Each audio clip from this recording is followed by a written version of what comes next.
오늘은 8월 6일입니다. 오늘도 새벽 예배 오신 여러분들을 우리 주님의 이름으로 환영하고 축복합니다. 같이 기도하겠습니다. 하나님 감사합니다. 이 아침 하나님이 우리에게 주신 새 날입니다. 하나님이 우리와 함께 하시니 이 아침에 하나님의 말씀으로 동행하게 하시고 이 하루를 소망과 기대감으로 시작할 수 있게 하여 주옵소서. 하나님이 계시니 너무너무 감사합니다. 예수님의 이름으로 기도합니다. 아멘.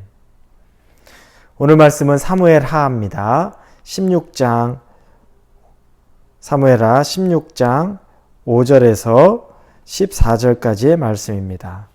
사무엘하 16장 5절에서 14절입니다. 사무엘하 16장 5절에서 14절입니다. 우리 같이 읽겠습니다. 다윗 왕이 바후림에 이름에 거기서 사울의 친족 한 사람이 나오니 게라의 아들이요 이름은 시므이라. 그가 나오면서 계속하여 저주하고 또 다윗과 다윗 왕의 모든 신하들을 향하여 돌을 던지니 그때 모든 백성과 용사들은 다 왕의 좌우에 있었더라. 시므이가 저주하는 가운데 이와 같이 말하니라. 피를 흘린 자여 사악한 자여 가거라 가거라. 사울의 족속의 모든 피를 여호와께서 내게로 돌리셨도다. 그를 이어서 내가 왕이 되었으나 여호와께서 나라를 내 아들 압살롬의 손에 넘기셨도다. 보라, 너는 피를 흘린 자이므로 화를 자초하였느니라 하는지라. 스루야의 아들 아비새가 왕께 여짜오되 이 죽은 개가 어찌 내 주 왕을 저주하리이까? 청하건대 내가 건너가서 그의 머리를 베게 하소서 하니 왕이 이르되 스루야의 아들들아, 내가 너희와 무슨 상관이 있느냐? 그가 저주하는 것은 여호와께서 그에게 다윗을 저주하라 하심이니 내가 어찌 그리하였느냐 할 자가 누구겠느냐 하고 또 다윗이 아비새와 모든 신하들에게 이르되 내 몸에서 난 아들도 내 생명을 해하려 하거든 하물며 이 베냐민 사람이랴. 여호와께서 그에게 명령하신 것이니 그가 저주하게 버려두라. 혹시 여호와께서 나의 원통함을 감찰하시리니 오늘 그 저주 때문에 여호와께서 선으로 내게 갚아주시리라 하고 다윗과 그의 추종자들이 길을 갈 때 시므이는 산비탈로 따라가면서 저주하고 그를 향하여 돌을 던지며 먼지를 날리더라. 왕과 그와 함께 있는 백성들이 다 피곤하여 한 곳에 이르러 거기 쉬니라. 다윗이 이제 압살롬을 피해 도망가는 도중입니다. 피신하는 도중인데 그때 한 사람이 문득 그 앞에 나타납니다. 그리고 그 사람이 다윗 왕과 그 모든 신하에게 돌을 던지고 저주를 퍼붓기 시작합니다. 그 이름을 시므이라고 합니다.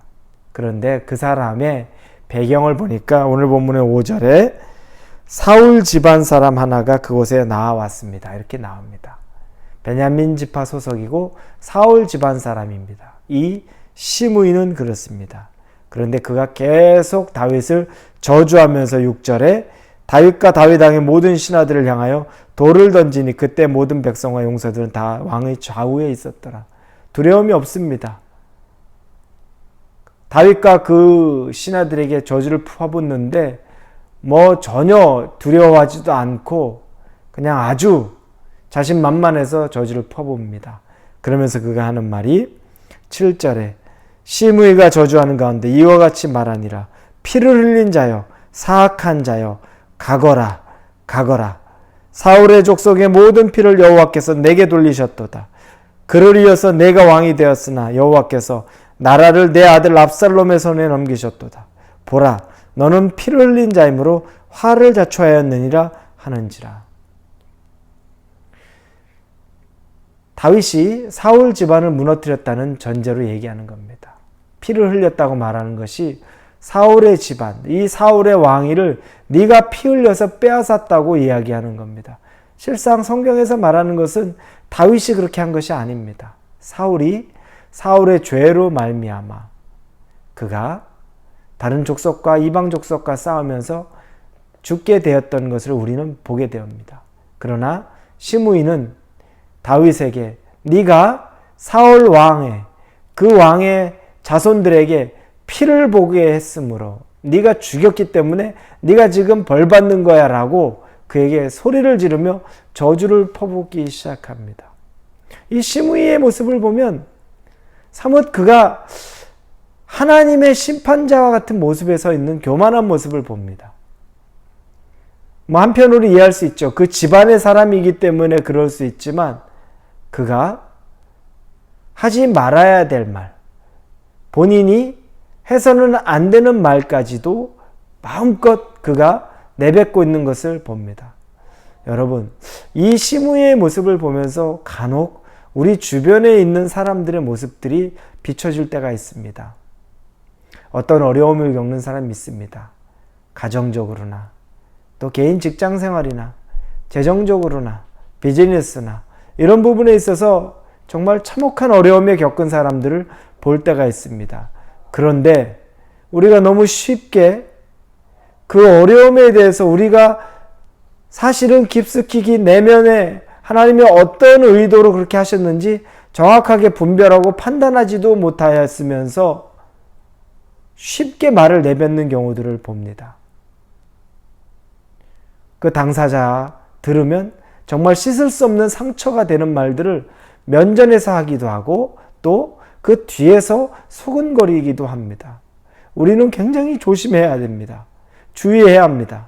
하나님은 슬퍼하고 아파하는 자들과 같이 슬퍼하고 아파하고 기뻐하는 자들과 같이 기뻐하라고 말합니다.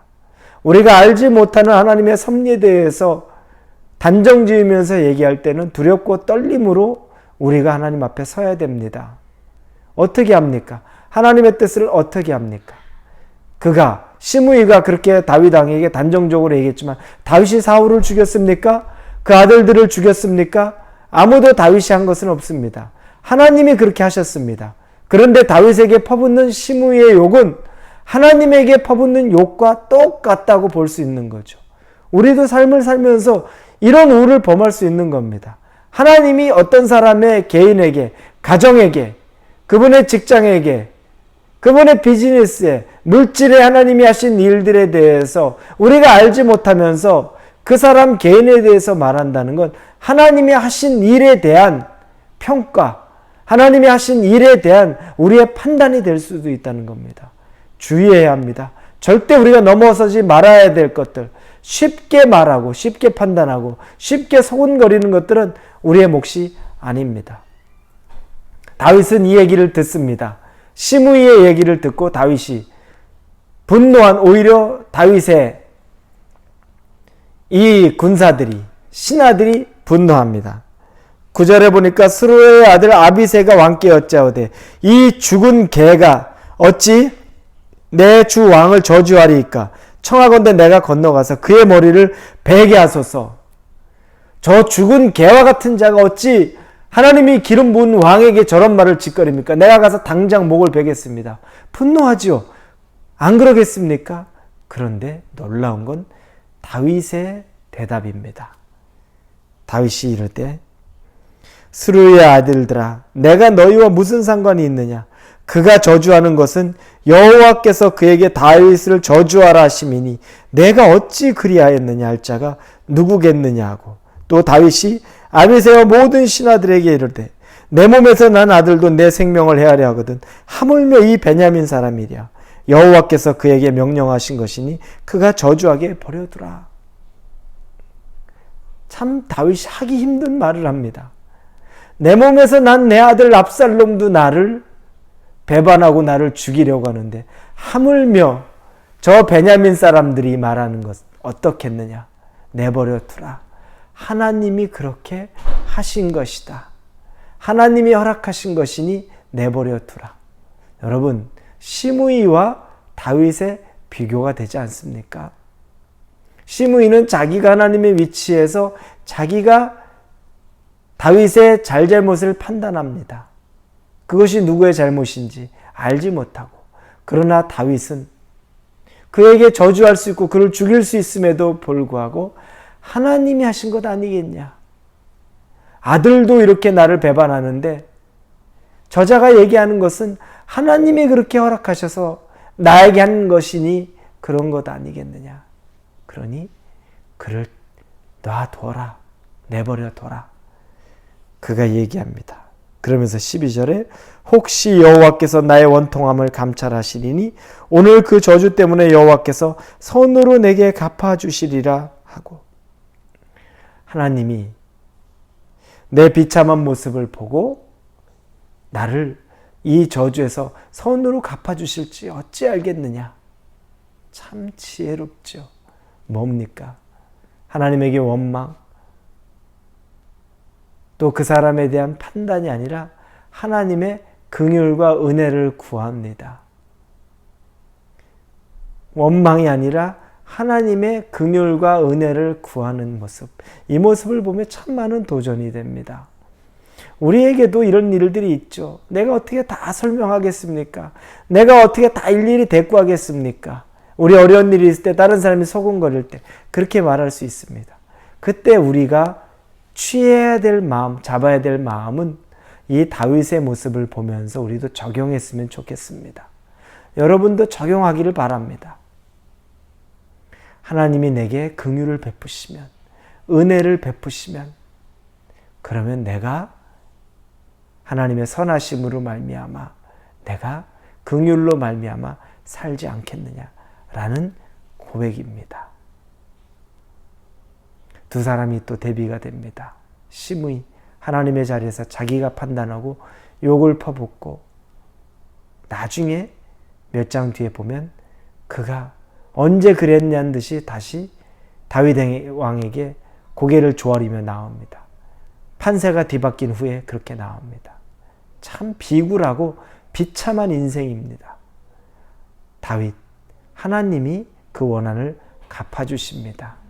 긴 말을 하지 않고, 본인이 다 설명하지 않고, 본인이 다 해결하지 않고, 본인이 다 원수 갚지 않아도 하나님이 해주십니다.